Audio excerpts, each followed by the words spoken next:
इस वीडियो में हम डिस्कस करेंगे electric field due to dipole. तो हम सबसे पहले एक डायपोल लेंगे और उसके डायपोल मोमेंट को डिफाइन करेंगे।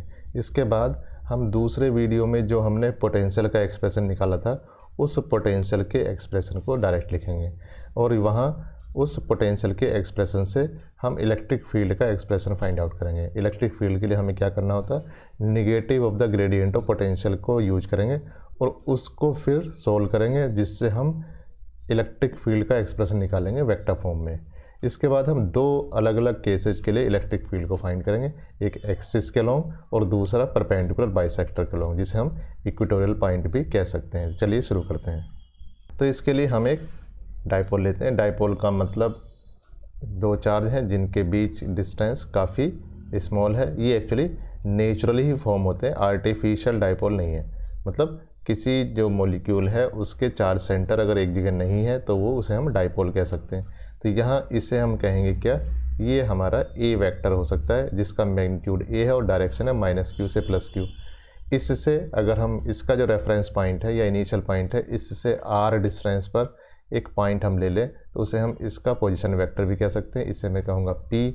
तो यहाँ इलेक्ट्रिक फील्ड फाइंड करने के लिए हम पहले इलेक्ट्रिक पोटेंशियल निकालेंगे और इलेक्ट्रिक पोटेंशियल से फिर इलेक्ट्रिक फील्ड निकालेंगे। तो इलेक्ट्रिक पोटेंशियल हमने एक डिफरेंट वीडियो में इससे पहले हम निकाल चुके हैं, तो उस एक्सप्रेशन को हम डायरेक्ट लिखेंगे।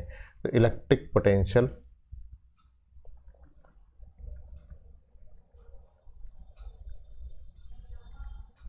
एट पॉइंट P, उस एक्सप्रेशन को हम डायरेक्ट लिख देंगे। तो पोटेंशियल एट पॉइंट P कितना हो जाएगा, 1/4πε0 P.r अपॉन r³। यहाँ P क्या है इसे एक्सप्लेन कर देते हैं। P एक्चुअली उसका डायपोल मोमेंट है। डायपोल मोमेंट क्या होता है, इसका मैग्नीट्यूड होता है QA और इसकी डायरेक्शन होती है नेगेटिव से पॉजिटिव। मतलब या तो हम यहाँ पर एक यूनिट वेक्टर लिखें या हम इसे कह सकते हैं, क्योंकि इसकी डायरेक्शन वही है जो A की डायरेक्शन है, तो इसे हम कह सकते हैं QA। तो इसे हम इस ढंग से कह सकते हैं। तो ये P की डेफिनेशन है। R क्या है, R जो पोजीशन वेक्टर है ऑफ पॉइंट P। तो इससे क्या होगा, इससे हम इलेक्ट्रिक पोटेंशियल जो कि स्केलर क्वांटिटी है वो निकल जाएगी। अब हमें क्या निकालना है, अगर हमें इलेक्ट्रिक फील्ड निकालना है, इलेक्ट्रिक फील्ड E एक्चुअली क्या होता है, negative gradient of V। Negative gradient का मतलब क्या है, माइनस, ग्रेडियंट का मतलब ये निशान है ग्रेडियंट का, और ग्रेडियंट ऑफ V ये आपका हो जाएगा। अब इसे हमें सोल्व करना है, मेन टास्क हमारा यही है यहाँ पर। तो हम इसे लिखते हैं कितना, ये हो जाएगा माइनस ग्रेडियंट ऑफ कितना, 1/4πε0 P.r अपॉन r³। अब यहाँ देखिए ये 1/4πε0 बाहर आ जाएगा, तो यहाँ इसे हम बाहर ले लेते हैं। तो इससे यहाँ पर हो जाएगा equal to E = -1/4πε0 gradient of P.r upon r³। इसे थोड़ा दूसरे तरीके से लिख लेते हैं। तो ये हो जाता है -1/4πε0 ग्रेडियंट ऑफ P.r 1/r³। इसे ऐसे कह देते हैं। मतलब ये एक फंक्शन हो गया, इसे एक स्केलर फंक्शन कह सकता हूँ, इसे φ1 कह दिया, और ये दूसरा स्केलर फंक्शन हो गया, इसे कहा φ2। तो यहाँ ये एक्सप्रेशन ऐसे कह सकता हूँ। तो इसका यूज करेंगे, ग्रेडियंट ऑफ φ1 φ2 कितना हो जाता है, तो हो जाता है φ1 ग्रेडियंट φ2 प्लस φ2 ग्रेडियंट φ1। तो इस तरीके से इसको मैं सोल्व करता हूँ फिर से। तो E का एक्सप्रेशन इस ढंग से यहाँ आ जाता है। तो यहाँ ये इसको मैं अगर अप्लाई करूँ तो ये E की वैल्यू यहाँ से इतनी आ जाती है, E = 1/4πε0 कितना, φ1। तो φ1 है तुम्हारा P.r ग्रेडियंट फाई टू, तो ये हो जाएगा ग्रेडियंट ऑफ फाई टू कितना है 1/r³। इसके बाद फाई टू है 1/r³, और ये हो जाएगा ग्रेडियंट ऑफ p.r। अब अलग अलग देखते हैं। ये जो है ग्रेडियंट ऑफ 1/r³, तो यहाँ ग्रेडियंट निकालना है, जिसमें जिसका ग्रेडियंट निकालना है वो सिर्फ r का ही फंक्शन है।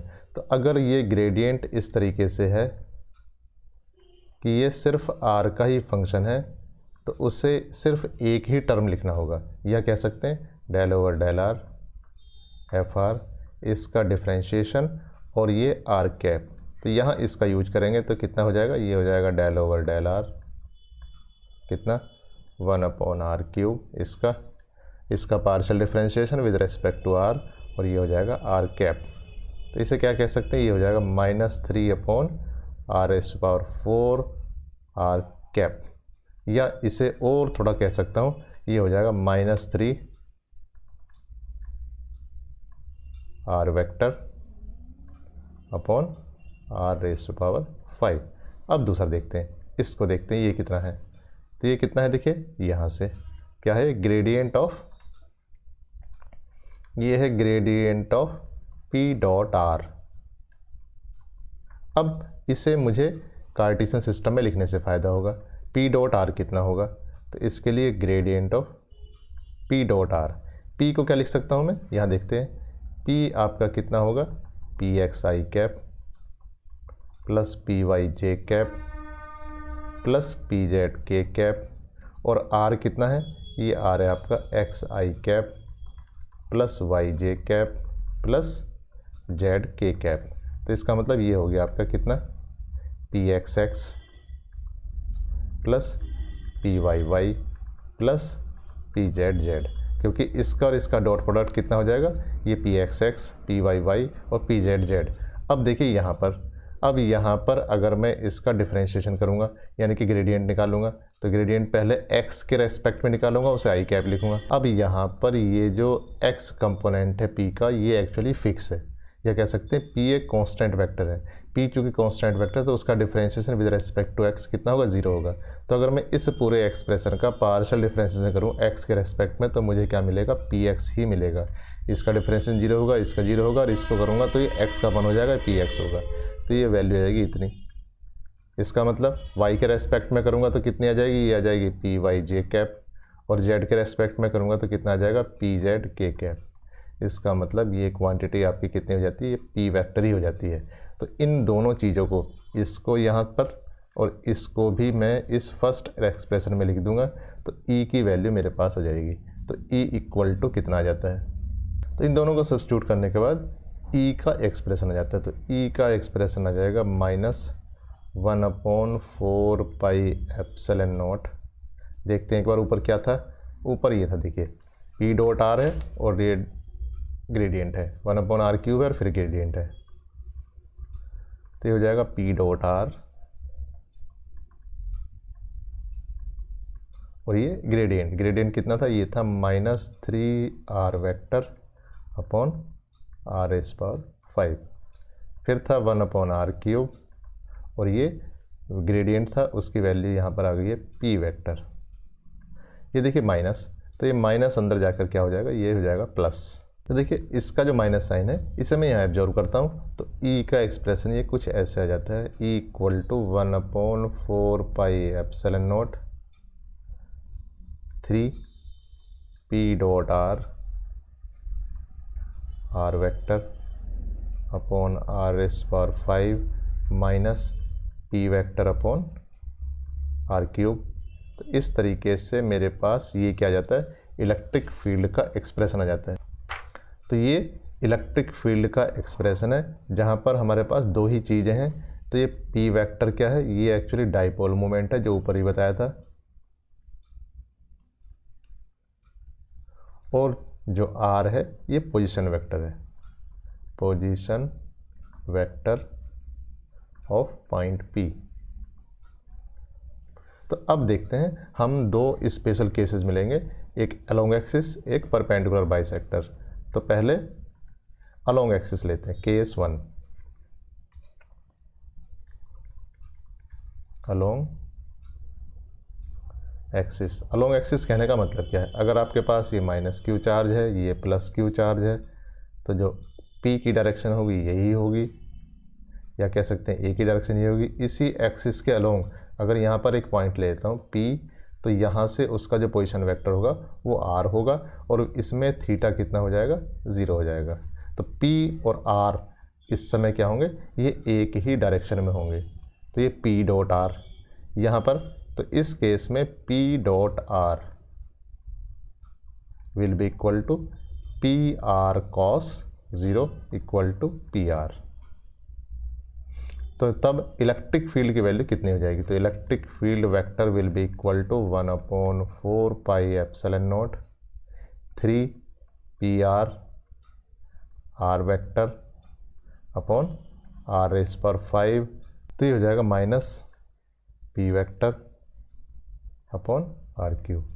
यहाँ चूँकि इधर वेक्टर है तो ये भी हम लगाना भूल गए, ये एक्चुअली यहाँ तक वेक्टर क्वांटिटी है, तो यहाँ भी हम क्या कहेंगे, वेक्टर क्वांटिटी है। अगर मैं मैग्नीट्यूड की बात करूँ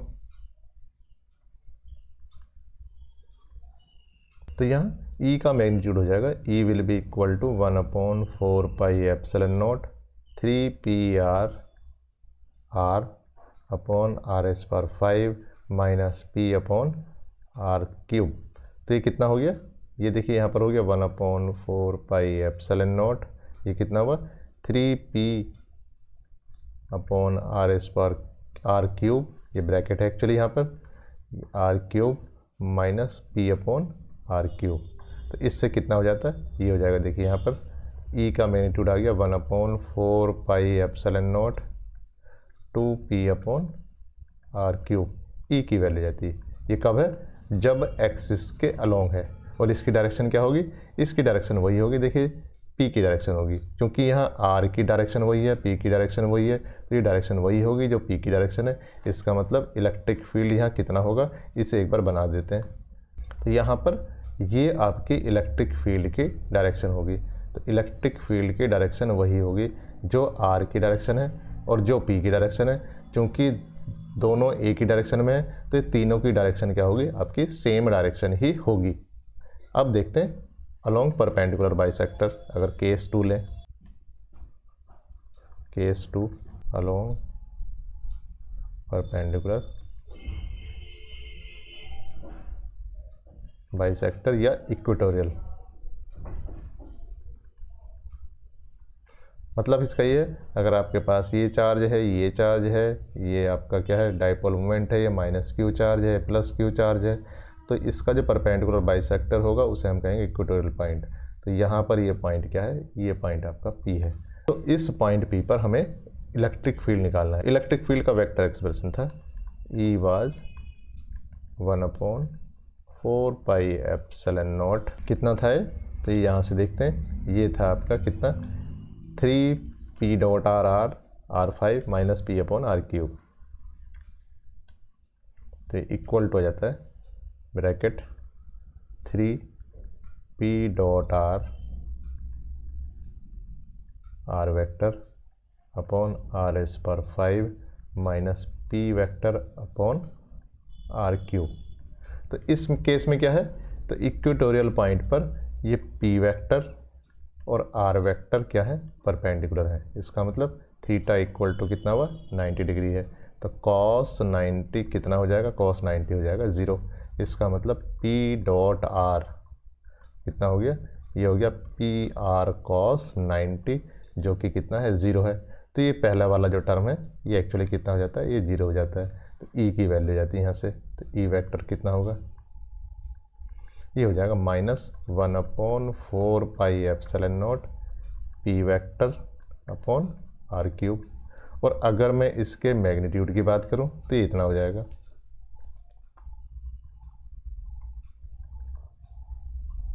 तो इसका मैग्नीट्यूड हो जाता है E इक्वल टू कितना होगा, 1/4 pi epsilon naught P upon R cube. तो मैग्नीट्यूड उस दूसरे मैग्नीट्यूड के जो केस 1 में था उसका आधा होगा, और डायरेक्शन एक्चुअली P के अपोजिट होगी। तो डायरेक्शन का मतलब क्या है, डायरेक्शन का मतलब देखिए यहाँ पर इतना है, तो यहाँ जो डायरेक्शन है, जो पी की डायरेक्शन है ये है, ये एक्चुअली पी की डायरेक्शन है।